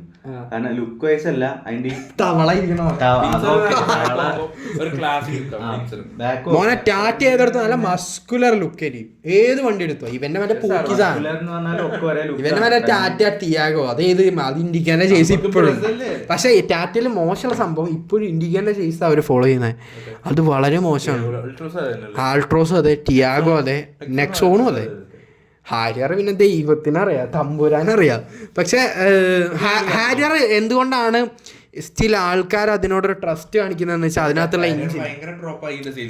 ഇപ്പൊ സെയിൽസ് ഡ്രോപ്പായി. ഞാൻ പറഞ്ഞ പൊതുവെ സിനിമാ നടന്മാര് നടിമാര് എന്തുകൊണ്ടാണ് അത് ആ വണ്ടി എടുത്തിരുന്നത് വെച്ചാൽ അതിന്റെ ട്രസ്റ്റബിൾ ആയിട്ടുള്ള എഞ്ചിൻ. അവർക്ക് തോന്നുന്നു കുറച്ച് പോപ്പുലാരിറ്റി ഉണ്ടല്ലോ, അപ്പം വേഗം റെഡിയാക്കി കൊടുക്കുന്നുള്ളതായിരുന്നു. നമ്മളെ സുഹിത്തേട്ടൻ ടെക് ട്രാവലിറ്റില് ചേട്ടൻ പറഞ്ഞിട്ടുണ്ട്, പുള്ളി പറഞ്ഞിട്ടുണ്ടല്ലോ, പുള്ളി പറഞ്ഞിട്ടുണ്ട് വണ്ടീന്റെ കംപ്ലൈന്റ് ഒരു സ്ഥലത്തേക്ക് വിശ്വസിച്ചുണ്ടോ പറ്റില്ല. ടാറ്റനെ പറ്റി പറഞ്ഞിട്ടുണ്ടല്ലോ, സ്റ്റിയറിംഗ് കംപ്ലൈന്റ്, ആക്സിൽ കംപ്ലൈന്റ് ഇതൊക്കെ പറഞ്ഞിട്ടുണ്ട് വീഡിയോയില് കറക്റ്റ് പറഞ്ഞു. പുള്ളിക്കാരനെ പറ്റി വീഡിയോ കാണുന്നുണ്ടെങ്കിൽ ക്ഷമിക്കണം ചേട്ടാ. അല്ല അപ്പോ സംഭവം ഇത്രേ ഉള്ളൂ. അല്ല ഞാൻ പറഞ്ഞു ഓടിച്ചിട്ടുണ്ട്, 700 ഓടിച്ചിട്ടുണ്ട്, ഹാരിയർ ഓടിച്ചിട്ടുണ്ട്. ഇങ്ങനെ പറഞ്ഞിട്ടുണ്ട് ഹാരിയർ ക്വാളിറ്റി ഇട്ടില്ല ഉള്ളിക്ക്. ക്വാളിറ്റി എന്ന് വെച്ചാൽ ഫിറ്റ് ആൻഡ് ഫിനിഷ് മോശം തന്നെയാണ്. സൗണ്ട് ഇൻസുലേഷൻ കുറവാണ്. ഞങ്ങൾ ഓടിച്ചതിൽ റഗിഡ് ആണ് വണ്ടി. നിങ്ങൾക്ക് ഇത് കൂടി എടുത്തുണ്ടാവും. ലുക്ക് എജ്ജാതി ലുക്കാണ്. അതിപ്പോ ഏത് വണ്ടിയാണെങ്കിൽ അങ്ങനെ. ഇപ്പൊ ടൊയോട്ട എടുത്തിട്ട് എത്ര പേർക്ക് അറിയാം? 100% ഒരു പണിയിലാണ് കൊണ്ടുനടക്കുന്നത്. ടൊയോട്ടയിൽ ഒരു 10% വരുള്ളൂ. പണി വരില്ല ഞാൻ പറയില്ല, വരും. എനിക്ക് തോന്നുന്നു അവർ ഉപയോഗിക്കുന്ന ടെക്നോളജീന്റെ കുഴപ്പമായിരിക്കും. പിന്നെ സോൾവ് ചെയ്യാൻ ടാറ്റയ്ക്ക് അറിയില്ല ഒരു പ്രശ്നം എന്നാ, ബാക്കിയുള്ളവർക്ക് സോൾവ് ചെയ്യാൻ അറിയാം.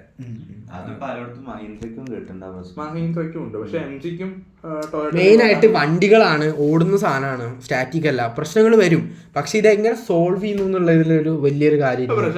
നമ്മൾ 1.5 ലക്ഷം ഓടി, എന്തൊക്കെ പണിയൊന്നും വന്നില്ല.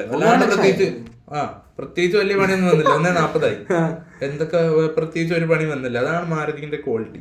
എടാ മാരുതിന്റെ ക്വാളിറ്റി ഉണ്ടാവും, ശരിയാണ്. പക്ഷെ ഈ പറഞ്ഞ പോലെ നമ്മൾ വിചാരിക്കുന്ന എല്ലാ സാധനവും മെയിൻലി ഞാൻ ഇതാക്കിയതാണ്. ഇപ്പൊ ഞാൻ നേരത്തെ വീണ്ടും വരികയാണ് EV-യിലേക്ക്.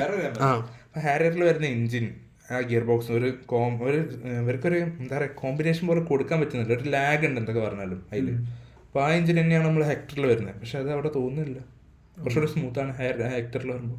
അതെന്ത് ടാറ്റയ്ക്ക് ഇപ്പോഴും വണ്ടി ഉണ്ടാക്കാൻ അറിയില്ല. അതന്നെ പാവോ ടാറ്റ. അല്ല ടാറ്റ ശരിയായിരിക്കാം, മേ ബി അവരുടെ ടെക്നോളജി ഒക്കെ കുറച്ച് ലാക്ക് ചെയ്തിട്ടുണ്ടാവും. അല്ല ഞാൻ ഇതിനെ ഡിഫെൻഡ് ചെയ്യാൻ കാരണം ഇപ്പം എന്തൊക്കെ പറഞ്ഞാൽ ഞാൻ നിന്റെ വണ്ടീനെ കുറിച്ച് പറഞ്ഞിട്ടുണ്ടെങ്കിൽ എനിക്ക് ഏറ്റവും ഇഷ്ടം ഇഗ്നിസ് തന്നെയാണ്. പറയുമ്പോൾ രണ്ട് magnetic fairly same gear box തന്നെ യൂസ് ചെയ്യുന്നതുകൊണ്ട്, പക്ഷെ വെൽ ട്യൂൺഡ് ആയിട്ടുള്ള മാരുതി തന്നെയാണ്. അതിനകത്ത് പവർ ഡ്രോപ്പ്, ഐ മീൻ നമ്മൾ ഏതൊരു എഞ്ചിനും ട്രാൻസ്മിഷനായിട്ട് കണക്ട് ചെയ്യുമ്പം ആ ഒരു പവർ ഡ്രോപ്പ് വരും ഏതൊരു ഇതാണെങ്കിലും. നല്ല ടൈം എടുക്കുന്നുണ്ട് ചിലപ്പോഴൊക്കെ. അപ്പോ കംപ്ലൈന്റ് പറഞ്ഞു ചെന്ന് പോയാൽ അത് പറയും കോമൺ ആയിട്ടുള്ള കംപ്ലൈന്റ് അല്ല, കോമൺ ആയിട്ടുള്ള സാധനമാണ്, അല്ല അങ്ങനെ അവര് പറയാം. എനിക്കിങ്ങനെ ഇതുവരെയായിട്ട് ഉണ്ടായിട്ടില്ല, ഭാഗ്യം ഉണ്ടാവണം. എന്തിന്? അപ്പോൾ ഞാൻ വീണ്ടും പറഞ്ഞിരുന്നതാണ്, ഇപ്പോൾ അമേരിക്കയിലൊക്കെ ഇപ്പം വണ്ടികൾ EV വണ്ടികൾ ഭയങ്കരമായിട്ട് കുറഞ്ഞു വരുന്നു എന്ന് പറയുന്നു.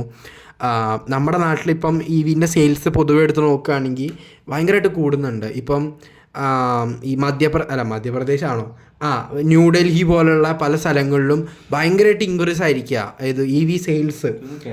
കേരളത്തിൽ നമ്പർ 1 ആയിരുന്നു ഒരു കാലത്ത്, ഇപ്പം നമ്പർ 3 കാരണം മേ ബി ഹൈബ്രിഡ്സ് വന്നുകൊണ്ടായിരിക്കാം. ഹൈബ്രിഡ്സ് ഇതിന് ഭയങ്കര വലിയൊരു ഫാക്ടറാണ്. പക്ഷെ ഹൈബ്രിഡ് വേറെ പ്രശ്നം എന്ന് പറയുമ്പോഴും അതങ്ങനെയല്ല. ആ ഒരു എമൗണ്ടിൽ ശരിയാണ് പെട്രോൾ അടിച്ച് ഓടണം, എന്നാലും അത്ര നല്ല മൈലേജ് 30-35 കിലോമീറ്റർ മൈലേജ് കിട്ടല്ലേ. പിന്നെ ഇപ്പം ഞാൻ നിൽക്കുന്ന ബാംഗ്ലൂരൊക്കെ ആണെങ്കിൽ CNG ഈസ് ഫാർ ബെറ്റർ. അപ്പോൾ വീണ്ടും പറയുന്ന അല്ലല്ല, പിന്നെ നമ്മൾ നോക്കുന്ന വണ്ടിന്റെ സെഗ്മെന്റ്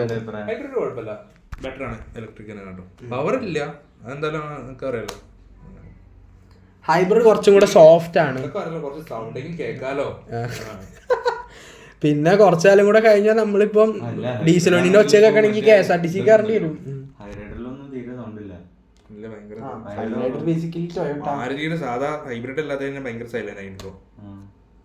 അങ്ങനെ നമ്മുടെ വണ്ടി വർത്താനം ഇവിടെ വന്ന് എത്തിയിരിക്കുകയാണ്. ഇനി അടുത്തൊരു ടോപ്പിക്ക്, നമ്മുടെ ടൊയോട്ട മാരുതി ഏട്ടനും അനിയനും എന്ന് പറഞ്ഞ് കളിക്കാൻ തുടങ്ങിയിട്ട് കുറച്ച് കാലമായി. ഇപ്പോൾ നമ്മുടെ ബലിനോന്ന് തുടങ്ങി ഇപ്പം ഇവിടെ ഇൻവിക്ടോ വരെ എത്തി നിൽക്കുന്നു. ഇൻവിക്ടോ എന്നൊക്കെ പറയുമ്പോൾ കോമഡി, ഏത് വണ്ടി. ഞാനിതിലായിട്ട് ഒരു 2 വണ്ടി മറ്റോ കണ്ടിട്ടുണ്ടാവും റോട്ടില്. പക്ഷെ അതില് പല ക്യാബ് ഇറങ്ങുന്നുണ്ട്. ഹൈക്രോസ് ഇൻവിക്ടോ ക്യാബ് ആയിട്ട് ഇറങ്ങുന്നുണ്ട്. എന്തുകൊണ്ട് ഇൻവിക്ടോന്നല്ല ഇപ്പൊ പ്രൈസ് കുറവ് ടൊയോട്ടേനേക്കാൾ?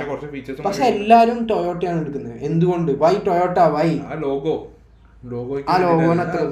എനിക്ക് പേഴ്സണലി ടൊയോട്ടനോട് അങ്ങനെ ഭയങ്കര അടിപൊളി ഇഷ്ടമൊന്നുമില്ല. കാരണം ടൊയോട്ട മറ്റേ നമ്മുടെ ഇന്നോവ ക്രിസ്റ്റ ഓടിച്ചൊരു വ്യക്തി ഇവിടെ ഇരിക്കുന്നുണ്ട്, പുള്ളിക്കാരനോട് തന്നെ ചോദിക്കാം. അല്ല ഞാൻ ഇതിട്ട് പേഴ്സണലി ടൊയോട്ട ഒരു വണ്ടി ഓടിച്ചിട്ടില്ല, എട്ടിയോസ് ഞാൻ ഓടിച്ചിട്ടില്ല ഇതിട്ട്. എന്തുകൊണ്ടാണ് ടൊയോട്ട കാസ് റിലയബിൾ ആവുന്നത്? അവർക്ക് പണി ചെയ്യാൻ അറിയാം, വണ്ടി വൃത്തിയിൽ ഉണ്ടാക്കാൻ അറിയാം, തന്നെ മെയിൻ കാര്യം. Japanese technology. അതെ, അല്ലാണ്ട് പ്രത്യേകിച്ച് വേറെ ഒന്നല്ല. ഈ ആദ്യം മറ്റേതല്ലേ പറഞ്ഞത് ക്രിസ്റ്റ്യാനോ പറഞ്ഞത്. അപ്പൊ പഴയ ഇന്നോവയെ ഓടിച്ചിട്ടുണ്ട്, ക്രിസ്റ്റ്യൻ ഓടിച്ചിട്ടുണ്ട്. ബെറ്റർ ആവുന്ന പഴയ ഇന്നോവനെ അല്ല. എന്തുകൊണ്ട് ക്രിസ്റ്റ്യാനോ ഓവറേറ്റഡ് എല്ലാവരും നമ്മളെല്ലാ വീട്ടിലും ടൊയോട്ടന്റെ കാര്യത്തിൽ ഇപ്പൊ വലിയ സെഗ്മെന്റ് പോവാണെങ്കിൽ ഒരു വണ്ടിയൊക്കെ ഓവറേറ്റഡ് ആണ്. പക്ഷെ ഐഫോൺ ഒക്കെ പോലെ പണ്ട് ഒരു കാലത്ത് ടൊയോട്ട മാത്രം കുറെ ഈ ഇന്നോവ പറഞ്ഞ ഇറങ്ങിയിട്ടുണ്ട് ക്രിസ്റ്റ. അതല്ല ഇപ്പൊ XUV ഇറങ്ങുന്നുണ്ട്. ഇപ്പൊ ആൾക്കാർ മാറി ചിന്തിക്കാൻ തുടങ്ങിയിട്ടുണ്ട്. സെയിൽസ് ചാർട്ട് എടുത്ത് നോക്കി അറിയാലോ. ഇപ്പം കൂടുതലും ഹൈക്രോസ് ആണ് എടുക്കുന്നത് തോന്നുന്നല്ലേ ക്രിസ്റ്റ്യാനോ ഏറ്റവും കൂടുതൽ ഹൈക്രോസ്. ക്രിസ്റ്റ്യാനോ നമ്മളിപ്പോ XUV ഓടിച്ചു നോക്കി, സ്റ്റെബിലിറ്റി ഇല്ല ക്രിസ്റ്റയ്ക്ക്. ഇല്ല ഡെഫിനറ്റ്ലി. കാരണം അതൊരു ബേസിക്കലി XUV എന്ന് പറഞ്ഞാൽ മോണോകോക്കാണ്, മറ്റേത് ലാറോൺ ഫ്രെയിം ആണ്. ഭയങ്കര സ്റ്റെബിലിറ്റി ഉണ്ടാവും, കൈമ കിട്ടും. ബ്രേക്ക് അടിക്കുമ്പോൾ ചാടിക്ക് ഒരു ചാട്ടൊക്കെ. ഞാൻ ക്രിസ്റ്റയില് സഞ്ചരിച്ചിട്ടുള്ളൂ, ഇതിലായിട്ടും ഓടിച്ചു നോക്കിയിട്ടില്ല. സ്റ്റിയറിംഗ് ഭയങ്കര ഹാർഡാണ്, നമുക്ക് ഓടിച്ചു നോക്കാൻ പറ്റുകയാണെങ്കിൽ. ഗിയർ ബോക്സ് നല്ല പ്രശ്നമുണ്ട്. അല്ല അത് വണ്ടിന്റെതാണ്. പക്ഷെ മാനുവൽ ഓടിച്ച പഴയ ഇന്നോവ ഓടിച്ചിട്ടുണ്ട്, ആ പ്രശ്നം ഇനി ഞാൻ കണ്ടിട്ടില്ല. തോന്നുന്ന അതാ എഞ്ചിനീയറിംഗിൽ വന്ന പിഴവറ്റായിരിക്കാം.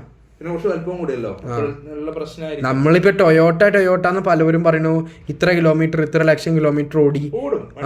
പക്ഷെ നമ്മുടെ 2.5 ലിറ്റർ മറ്റേ ആയിരുന്നല്ലേ അതിൽ ആദ്യം കൊടുത്തിരുന്ന എഞ്ചിൻ. ആദ്യത്തെ ഇന്നോവ ക്രിസ്റ്റ. ഇപ്പൊ മാനുവൽ മാത്രം ഇറങ്ങുള്ളൂ. അപ്പൊ ഈ 2.5 വന്നിറങ്ങിയ കാലത്ത് അത്രയും പവർഫുൾ ആയിട്ടുള്ള എഞ്ചിൻ എനിക്ക് തോന്നുന്നത് മോർ ദാൻ ഒരു 2 XUV ഒക്കെ പവർ വേണമെങ്കിൽ ഡെലിവറി ചെയ്യാൻ പറ്റും. പക്ഷെ അത് ഡെലിവറി അവരുടെ പവർ അത് കുറച്ച് വെക്കുന്നതാണ്. അതാ പറഞ്ഞത്.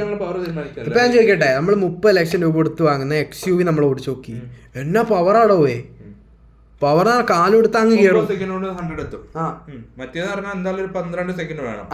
ഒരു കൈൻഡ് ഓഫ് ഫാമിലി കാർ. ഇപ്പൊ കേറിയ തന്നെ ഒരു ചാട്ടം ഇതൊക്കെ നമുക്കൊരു വിശ്വാസം കിട്ടൂല, ഒരു കോൺഫിഡൻസ് ഇല്ല ആ കാര്യത്തിൽ. പക്ഷെ മഹീന്ദ്ര ആയാലും ടാറ്റ ആയാലും ഇനി മഹീന്ദ്ര ഇന്നോവേന്റെ സെഗ്മെന്റിൽ ഒരു പുലിനെ ഇറക്കി കഴിഞ്ഞാൽ പിന്നെ പിടിച്ചാൽ കിട്ടൂല, അത് സത്യല്ലേ. പക്ഷെ അതിന് പ്രശ്നം വരുന്ന റിലയബിലിറ്റിയാണ്. മഹീന്ദ്ര പക്ഷേ 1 ലക്ഷം കിലോമീറ്റർ കൂടി ഓടിയ മെയിൻ്റനൻസ് കോസ്റ്റിന് ഒരു ബാധകമാണ്. ഇപ്പൊ ടൊയോട്ടയിൽ ഇപ്പൊ നമ്മളെല്ലാരും വിചാരിക്കും ഭയങ്കര മെയിൻ്റനൻസ് കോസ്റ്റ് കുറവാണ്. അപ്പൊ ഞാൻ മാരുതി ഗിന്നസ് നോക്കിയപ്പം ഭയങ്കര മെയിൻ്റനൻസ് കോസ്റ്റ് കുറവാന്നൊക്കെ വിചാരിച്ചു. സംഭവം സത്യമാണ്, കുറവാണ്. ബേസിക് ആയിട്ട് ഇപ്പം കാരണം ഒരു 5000 രൂപ അതിൻ്റെ ഉള്ളിലൊക്കെ ബേസിക് ആയിട്ട് ചെയ്ത് കഴിഞ്ഞാൽ നിൽക്കും നോർമൽ ആയിട്ടുള്ള. ടോപ്പ് എൻഡ് എത്ര 36 ലക്ഷം വരുന്നുണ്ട്. ശരിക്കും ആ വണ്ടി 36 ലക്ഷത്തിന് വേർത്താണോ? എന്താ 36 ലക്ഷത്തിന് ഉള്ളത്? ഇതൊന്ന് ആലോചിച്ച് നോക്ക്. പുതിയ ഒരു ടെക്നോളജി ആയില്ല. ക്രിസ്റ്റ്യാനായില്ലേ നീ പറയുന്നത്? 36 ലക്ഷം. പക്ഷെ എന്റെ പൊന്നോ, അതിനേക്കാലം നിങ്ങൾ മറ്റേ XUV എടുത്തില്ല. 5 പേരെങ്കിൽ 5 പേര് പോവും. ഒരു ടോപ്പ് എൻഡ് ഫോർച്യൂണർ മറ്റേ MGന്റെ ഗ്ലോസ്റ്ററിന് എത്ര 55 ലക്ഷം രൂപയ്ക്ക് നിങ്ങൾക്ക് MG ഇറങ്ങാം. പക്ഷെ അതെടുത്താൽ നിങ്ങൾ ചൈനക്കാര്, ഇത് ജപ്പാൻകാര്, മനസ്സിലായി. പേഴ്സണലി ഞാൻ MG വണ്ടി ആകെ ഓടിച്ചിട്ടുള്ള ഹെക്ടറാണ്. കംപ്ലൈന്റ് ഉണ്ടാവും MGയിലെ ഫീച്ചേഴ്സ് കൊടുക്കുന്ന കംപ്ലൈന്റ് ഉണ്ടാവും. അതാണ് ടൊയോട്ടയിൽ ഇല്ലാത്ത. ഇറങ്ങുന്ന എല്ലാ വണ്ടികളും മെയിനായിട്ട് കംപ്ലൈന്റ് ടൊയോട്ട പറയാത്തതിന് കാരണം ടെക്നോളജി അത്ര ആയിട്ടില്ല. കംപ്ലൈന്റ് ഇപ്പൊ മാരുതിയിൽ ഇപ്പൊ പണ്ടത്തെ ആൾട്ടോ ആൾക്കാർ ഉപയോഗിക്കുന്നവരെല്ലാം 100% തൃപ്തരാ. കാരണം എന്താ, അതിനകത്ത് ടെക്നോളജി ഇല്ല. ഇപ്പൊ എന്റെ വണ്ടി ഒരു ദിവസം ചാർജ് ചെയ്യാൻ പറ്റണല്ലോ. ഏത് 5 ചാർജർ കുത്താൻ പറ്റുന്നില്ല, ഞാൻ കുടുങ്ങിപ്പോയി. പിന്നെ നമ്മുടെ സുഹൃത്തിനൊക്കെ വിളിച്ച് ആകെ നമ്മൾ യൂട്യൂബിൽ വീഡിയോ കണ്ടിട്ടാണ് രക്ഷപ്പെട്ടത്. അപ്പോൾ ആദ്യരാത്രി കൽപ്പറ്റ വയനാടാണെന്ന് വിചാരിക്കണം. അപ്പോൾ പക്ഷെ ഇപ്പം അതായത് ഇപ്പം നിങ്ങളിപ്പോൾ ഒരു മാരുതി 800 വാങ്ങി, എന്നിട്ട് നിങ്ങൾക്ക് അതിൽ പെട്രോൾ അടിക്കാൻ ഓട്ടോ തുറക്കണില്ലാന്ന് പറഞ്ഞു കഴിഞ്ഞാൽ അങ്ങനെ ഒരു സിനേറിയോ തന്നെ ഉണ്ടാവില്ല അവിടെ. അവിടെയാണ് പ്രശ്നം വരുന്നത്. അവിടെയാണ് ടെക്നോളജീൻ്റെ ഭയങ്കര ഇമ്പോർട്ടൻസ് വരുന്നത്. പക്ഷെ ടെക്നോളജി കൂടുമ്പം ഡെഫിനറ്റ്ലി കംഫർട്ട് കൂടും.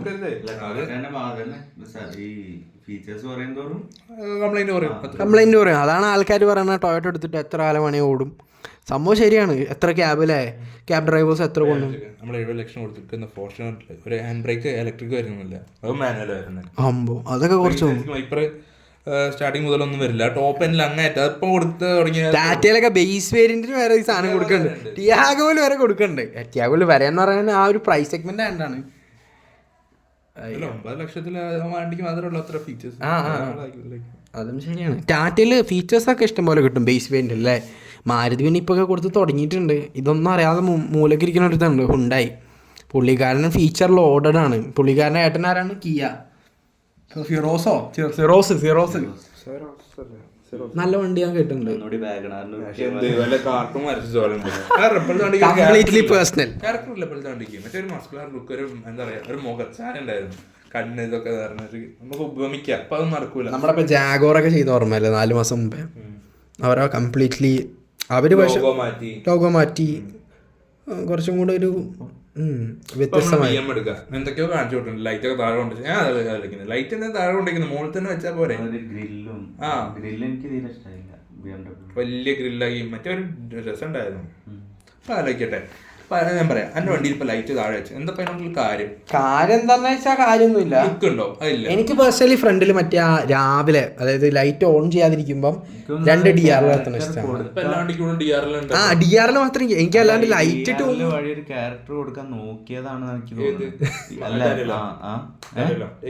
എല്ലാ വണ്ടികളിലും ഇപ്പോ ആ മോളില് ഈ ഹെഡ്ലൈറ്റ് താഴേക്ക് ആക്കുമ്പോ ആ വണ്ടി ഒരു മനുഷ്യന്റെ രൂപത്തോടെ ഒരു നമ്മുടെ കൺഫ്യൂഷനാണ് എനിക്ക് തോന്നുന്നത്. പക്ഷെ അത് ഇറങ്ങിയ കാലത്ത് എനിക്കൊക്കെ ഇഷ്ടമായിരുന്നു. ഇപ്പൊ ഇഗ്നിസിന്റെ ഒക്കെ ഫുൾ ഓപ്ഷൻ നോക്കി നോക്കി ആ യു കണക്കിരിക്കുന്ന അതായിരുന്നു. പക്ഷെ ഇപ്പത്തെ കാലത്ത് എല്ലാം വണ്ടി ആൾട്രോസിന്റെ മറ്റേ ഫേസ് ലിഫ്റ്റ് ആണല്ലേ. അതുകൊണ്ട് ആക്ച്വലി അത് നൈസാണ്. ഇപ്പൊ ടിയാഗോ ആണേലും പണ്ടത്തെ അതേ ഇതായതുകൊണ്ട് പ്രത്യേകിച്ച് മാറ്റം വന്നില്ല.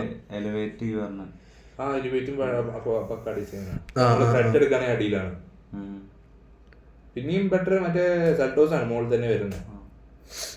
അപ്പോൾ അതൊക്കെ തന്നെയാണ് ബേസിക് ആയിട്ട് പറയുന്നത്. അപ്പോൾ ഞാൻ വീണ്ടും പറഞ്ഞു വരികയാണ്, ഇപ്പം അമേരിക്കയിലൊക്കെ EV കാറുകളുടെ പ്രൊഡക്ഷൻ കുറഞ്ഞു വരുന്നു, നമ്മുടെ നാട്ടിൽ ഇപ്പോഴും കൂടി വരുന്നു എന്ന് പറയുമ്പം എനിക്ക് തോന്നുന്നുള്ള ഇപ്പം അമേരിക്ക കുറച്ചുകൊണ്ട് ഇപ്പം ഇന്ത്യ അത് ഭയങ്കരമായിട്ട് കുറയും അല്ലെങ്കിൽ ഇവിടുത്തെ EV മാർക്കറ്റ് ഇടിയും എന്നൊന്നും എനിക്ക് പേഴ്സണലി തോന്നുന്നില്ല.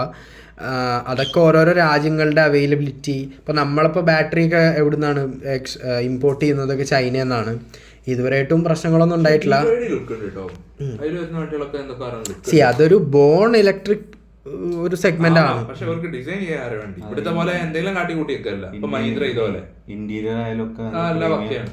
ഇന്റീരിയർ പ്രീമിയം എന്ന് പറഞ്ഞാൽ ഇവിടെ പലതും പ്രീമിയം എന്ന് പറഞ്ഞിട്ടുണ്ടെങ്കിൽ ഫുൾ മാറ്റ് ഫിനിഷ്, പിയാനോ ബ്ലാക്ക് ഫിനിഷ് അങ്ങ് കോരി വാരിയിടുക. പക്ഷെ അതിനകത്തൊരു മാറ്റ് ഫിനിഷാ വരുന്നത് ഉള്ളിൽ. ഇപ്പൊ ചളി പിടിക്കുക. നമ്മളിവിടെ നല്ല ലുക്ക് പ്രീമിയം എന്നൊക്കെ പറയും.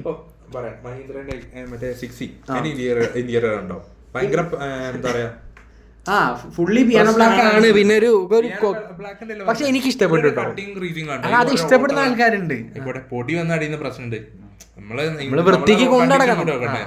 അതിപ്പോ നോക്കുകയാണെങ്കിൽ ഇപ്പൊ സൺറൂഫ് എന്തിനാ ഇപ്പൊ നമ്മുടെ നാട്ടില് ലുക്ക് എന്ത് ലുക്ക് മോളുന്ന ആൾക്കാർ നോക്കുക. അമ്മക്ക് നോക്ക കിടന്നു നോക്ക.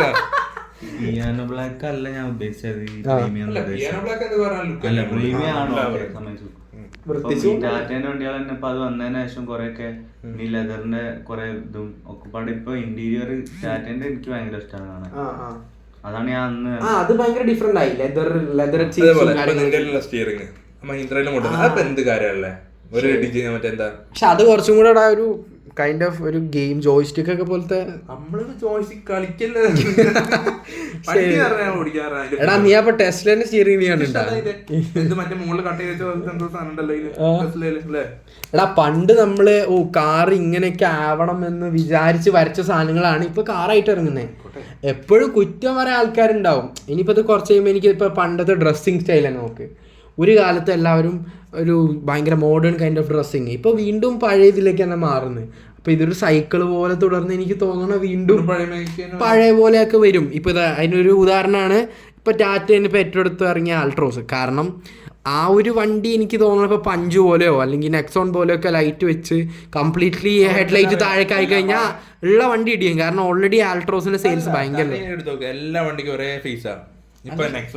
അല്ല ഇന്റീരിയേഴ്സ് ആണെങ്കിൽ അത് ബേസിക്കലി കാരണം കോസ്റ്റ് കട്ടിങ്. കാരണം എല്ലാ വണ്ടിക്കും ഒരൊറ്റ ഇന്റീരിയേഴ്സ്. ഇനിയിപ്പോൾ എന്തെങ്കിലും പ്രശ്നം വന്നു അപ്പോൾ മാരുതി നോക്ക്. ഇപ്പൊ അതല്ല മാരുതിയിൽ ഉപയോഗിക്കുന്ന കമ്പോണൻസ്. ഇപ്പം നമ്മളിപ്പം ജനൽ താഴ്ത്താൻ വിൻഡോ താഴ്ത്താൻ യൂസ് ചെയ്യുന്ന സ്വിച്ചുകൾ ഇവന്റെ വാഗണറിന് അതേ സ്വിച്ച് തന്നെ പ്രസ് ചെയ്യില്ല. അത് തന്നെയായിരുന്നു എൻ്റെ ഇഗ്നിസിലും. അപ്പോൾ അതിലൊന്നും വലിയ ഭയങ്കര ഇത് മറ്റേ മമ്മൂട്ടി അവന് മറ്റേ ഇവിടെ പൊട്ടുണ്ട്, ഇവിടെ മറ്റേ ഇവിടെ കുത്തില്ല, അത് പറഞ്ഞ പോലുണ്ട്. മാരുതിന്റെ റിലയബിലിറ്റിനെ കുറിച്ച് പറഞ്ഞാ പിന്നെ പറയാനുണ്ട്. അല്ല അങ്ങനെയല്ല, ഇപ്പൊ ഒരു പ്രശ്നം പെട്ടെന്ന് തന്നെ ഒരു തീർത്ത് വിടും എന്തൊക്കെ പറഞ്ഞാൽ. അത് ശരിയാ. ഇനി നമ്മളെന്തെങ്കിലും പ്രശ്നം ഉണ്ടെങ്കിൽ തന്നെ നമ്മളൊരു മെയിൽ അയച്ചാൽ ഒരു ക്ലെയിമിന് പോവാ, വണ്ടി അടിക്കിട്ട് ഇൻഷുറൻസ് ക്ലെയിം. ടാറ്റയിൽ പോയ എന്തൊക്കെ പ്രശ്നം ഈ പോയ എനിക്കറിയാലോ. പക്ഷെ മാരുതിയിൽ അതല്ല പ്രശ്നം എന്ന് പറഞ്ഞിട്ടുണ്ടെങ്കിൽ ഞാൻ ആകെ ഒരു വട്ടം ഇൻഷുറൻസ് ക്ലെയിം ചെയ്തിട്ടുള്ളൂ. ഞാൻ പറഞ്ഞ പോലെയൊക്കെ ചെയ്യുകയും ചെയ്തു. പിന്നെ അതൊക്കെ ചോദിക്കും, അതൊക്കെ ഇൻഷുറൻസുകാരുടേതാണ്, മനസ്സിലായ. പിന്നെ വണ്ടി നമ്പറും കൂടെ പറ, അത് പറയാൻ ധൈര്യമില്ല. അല്ല അപ്പോ ഇൻഷുറൻസ് ഏത് പണ്ടത്തെ അല്ല മാരുതി ചെയ്യുന്ന വർക്ക് ഓക്കെയാണ്. പക്ഷെ എനിക്ക് പെയിന്റ് ക്വാളിറ്റി ഒക്കെ ബേസിക്കലി ടാറ്റ അത് കമ്പനീസ് ആണ് കേട്ടോ. ഇവിടെ പല പ്രമുഖ കമ്പനികളും അടിപൊളി പെയിന്റിങ് ഫിനിഷിംഗ് എന്നൊക്കെ പറഞ്ഞ് നടക്കും. നമ്മുടെ മലപ്പുറത്തും കൊച്ചിയിലും തിരുവനന്തപുരത്തൊക്കെ ഉണ്ട് തോന്നുന്നുണ്ട്, അറിയില്ല. അവരൊക്കെ അടിപൊളി 100% ഫിനിഷിംഗ് എന്നൊക്കെ പറഞ്ഞ് 2-3 മാസം കാറൊക്കെ കയറ്റിട്ട് അല്ലേ പലവർക്കും പണി കൊടുത്ത ചരിത്രമുണ്ട്. അപ്പോൾ അങ്ങനെയുള്ള സ്ഥലങ്ങളുണ്ട്. ഇപ്പം നിങ്ങളൊക്കെ പെയിന്റിങ്ങും അതൊക്കെ നിങ്ങളുടെ ഇഷ്ടമുള്ള സ്ഥലത്ത് കൊടുക്കുക, നിങ്ങൾക്ക് ട്രസ്റ്റ് തോന്നുന്ന സ്ഥലത്ത് കൊടുക്കുക, നല്ല ഫിനിഷിങ്ങിൽ ചെയ്യുക. ആ കാര്യത്തിലൊക്കെ എനിക്ക് ടാറ്റ അടിപൊളിയായിട്ട് തോന്നി.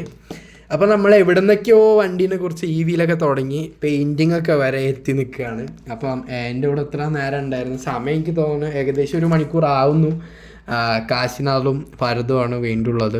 അപ്പോൾ ഇതേപോലെ ഇനി നല്ല അല്ലേ നല്ല ഫുഡ് കഴിക്കണം, നല്ല വിശക്കുണ്ട്. ഇമാര് വരാൻ കുറച്ച് സമയം എടുത്തു. അപ്പോൾ ഇങ്ങനെ നൈസായിട്ടുള്ള വല്ല വർത്താനമൊക്കെ പറഞ്ഞിരിക്കാനാണ്. നിങ്ങൾക്കും വർത്താനം പറയാൻ താല്പര്യം ഉണ്ടെങ്കിൽ വരിക, വി ആർ ഓപ്പൺ. ഏകദേശം 1.5 മാസം നമ്മളെല്ലാവരും ഇവിടെ ഉണ്ട്. ജോലി കൂലി ഇല്ലാണ്ട് ജോലിയും കൂലി അന്വേഷിക്കുന്നുണ്ട്. നമുക്ക് സെംബ്രേക്കാണ്. ഇവരൊക്കെ നീറ്റിന് റിപ്പീറ്റ് ചെയ്യുന്ന ആൾക്കാരുമാണ്, ബിസിനസ്സാണ്. അപ്പോൾ ഇനിയിപ്പോൾ എന്താ പരിപാടി? നമുക്ക് നീറ്റിനെ കുറച്ചൊരു ഡെഡിക്കേറ്റഡ് സാധനം ചെയ്യാം കേട്ടോ. എത്രയോ പിള്ളേർ സ്ട്രഗിൾ ചെയ്യുന്നുണ്ട്, സീരിയസ്ലി ഞാൻ പറയുകയാണ്. ഞാൻ പേഴ്സണലി കമ്പ്യൂട്ടർ സയൻസ് ആയിരുന്നു ബാക്ക്ഗ്രൗണ്ട്, അതുകൊണ്ട് എനിക്കിതിനെ കുറിച്ച് ഒന്നും അറിയില്ല. നമുക്കൊക്കെ ഭാരതിൻ്റെ നിന്ന് പലതും പഠിക്കാനുണ്ട്. ഭാരതിന് ഇപ്പം 2-3 മാസത്തിനുള്ളിൽ ഡിഗ്രിക്കൊക്കെ ചേരാൻ പോവുകയാണ് അല്ലേ. ഇവിടെ ഞാൻ തന്നെ 1 വർഷമായിട്ട് ഇപ്പോൾ ഒരു ഡിഗ്രി തീർത്തില്ല, 1 വർഷം കഴിഞ്ഞു. അതിൻ്റെ ഹാങ് ഓവറാണ്. എന്തായാലും നമ്മളിനി പോഡ്കാസ്റ്റ് ആയിട്ട് വരുന്നുണ്ടാവും. Stay tune. ജീവനോടെ കാണാം, ഇവന്മാരോടൊക്കെ അല്ലേ യാത്ര. അപ്പം അടുത്ത പോഡ്കാസ്റ്റിൽ കാണാം. അതുവരെ നന്ദി, നമസ്കാരം.